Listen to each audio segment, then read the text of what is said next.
Hello guys, nandito na naman tayo. At ito, pag-usapan na naman natin ang palpak na destabilization plot.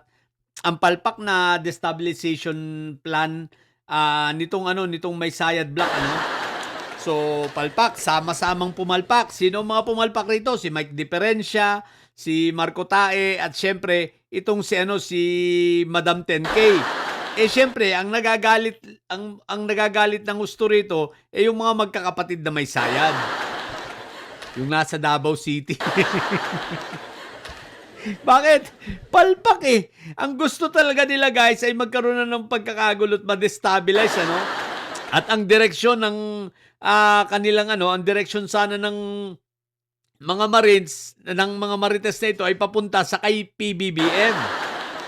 Kay PBBM, tutumbukin talaga nila si PBBM, si Kong Martin, 'di ba? Ayan na nga, tinutumbok na si Kong Sandro. Sama-sama yan. Kaso, ang problema, imbis na maniwala sa kanilang taong bayan, lalo pang natawa. Dahil nga punong-puno ng mga inconsistencies, no? Na mga puro sablay. Isipin mo, nag-deliver sa patay. 2015 pa, patay na pala yung diniliberan. What the heck? Hindi alam kung umaga o hapon. Diba? Hindi alam kung saan yung picturan. What the heck? So, napakaraming mga inconsistencies, no? Merong mga hindi sinabing pangalan, kagaya ni Mother Solar, hindi binanggit, si Mark Villar, di ba?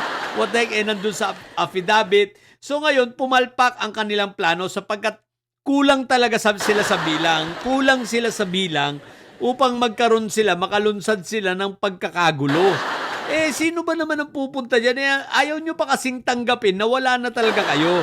Sa bagay guys, alam naman nila na kakaunti na sila. Kaya lang kasi, itong sila Mike Diferencia ay talagang, kapit patalim na ito kasi nga, makukulong itong mga ito. Yun ang kinatatakutan nila.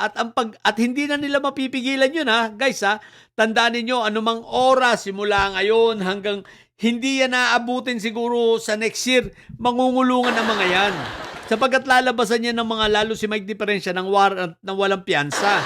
So ngayon, ang pag-asa lang talaga nila ay mapatalsik si PBBM, mapaupo si Inday Sayad sa pamamagitan ng revolusyon. Wag kayong mga bobo, tatanga-tanga kayo. Ang sisihin ninyo si Mike Diferencia. Bakit? Sino ba naman mga militar ang sasama sa inyo? Kung yung dating Senate President na si Madam 10K, ay pinabayaan ang appointments, ang confirmation of appointments nitong mga generals, Tama ba? Confirmation? Yeah, confirmation ng kanila palang ng kanilang promotion. Itong 5 generals ng AFP at ng Navy. So isipin mo, pinabayaan nila, AFP yun Kung gusto ninyo mapabagsak si PBB, bang kailangan nyo nililigawan, AFP. Kasundaluhan para magkaroon ng kudita. Mga bobo nga kayo Tsaka sino ba naman ang sasama sa inyo? Ayaw nga ng AFP sa pro-China. At isa pa, ayan, kitang-kita kung paano ninyong binalahura, binaliwala ang confirmation dito sa promotion nitong mga magre-retirong general. Buti na lang yung Magnificent 12 ngayon ay nag-iisip at humihingi sila sa Pangulo ng special session para sa ganun matuloy ang confirmation nitong mga to. 'Di ba? Ang tanga syempre sa Commission on Appointments ang chairman nun ang Senate President. O 'di ba dahil nga balasubas itong si 10K ninyo, si Madam 10K, inuna pa yung mga kalukuhan niya, inuna pa itong mga pag-boycott. Akala niya matutuwa sa kanya ang tao. Akala niya matutuwa sa kanya mga kasundaluhan. Yung hindi pagpansin nitong si Madam 10K dito sa mga kasundaluhan natin, ito sa mga generals nito, ito ay pagpapakita rin lang ng pambabastos at pambabalahura sa hanay ng AFP hanggang sa kabababaan. Isipin mo mga generals ito na naglilingkod sa bayan ng mahabang panahon, binaliwala. What the heck? Kaya wag kayong tanga. Aasa pa kayo. O di ba kaya wag na kayong umasa na kaya nyo pang pigilan itong impeachment trial ni Sayad. Dahil sa totoo lang, ang punot dulo naman nito, para pigilan ang impeachment ni Inday Sayad. Ang pangalawa, pigilan ang mga kaso na parating dito kay Marco Tae at dito kay Mike Diferencia. Pigilan ang mga warrant na lalabas sa kanila para wag silang mangulungan. Kaya Mike Diferencia, naglabas ng napakalaking pera. Isipin mo, naglabas ng 90 million. 90 million ang inilabas kaso yung 90 million naglaho na parang bulong. Bakit? Palpak at ang pangit ng script. O ngayon, siyempre, ito 18 Marites, huwag kayong papayag na walang dagdag. Sabihin mo yung 5 million na, sabihin nyo yung 5 million na yun para yan dun lang sa pag-attend yun nung kahapon. Ngayon, pag gusto pa kayong pa-attendin sa Lunes, kailangan additional bayad.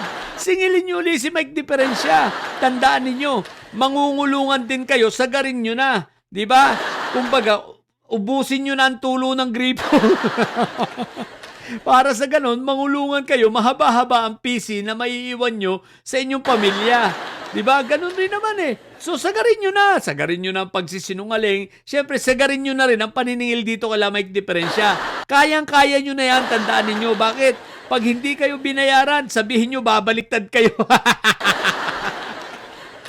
At mag-i-state witness kayo laban sa kanya. O, di ba ka? Tinuturuan ko na kayo ng diskarte. Extortion nyo si Mike Diferencia. Di ba ka? So guys, ganun kapalpak na naman ang plano nitong mga ito.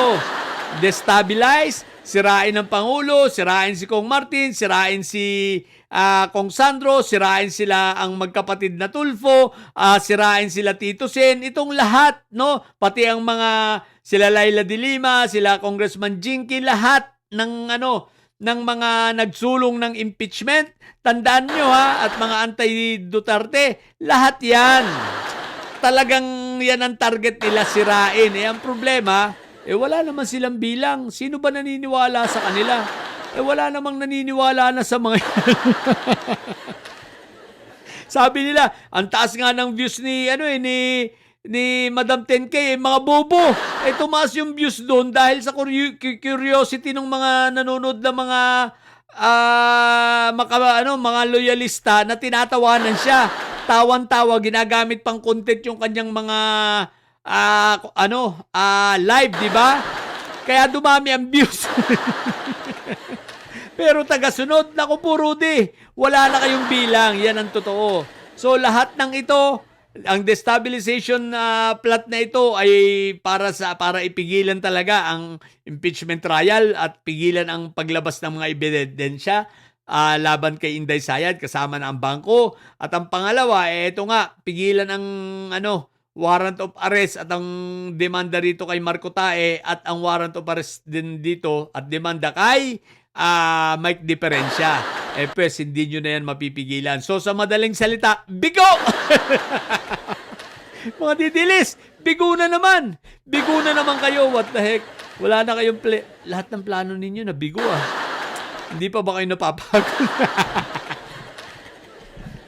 Sabi ko sa inyo, social media lang kayo marami. Mga trolls lang kayo marami, pero actual na tao, wala. What the heck? Sayang ang pera. Kamuto naman sa ulo si Mike Diferencia. Sabi niya, laki na nang nilalabas ko. Yun lang. Matili kayo mga bobot. May side ng mga hinayo pa kayong didilis kayo. Bye!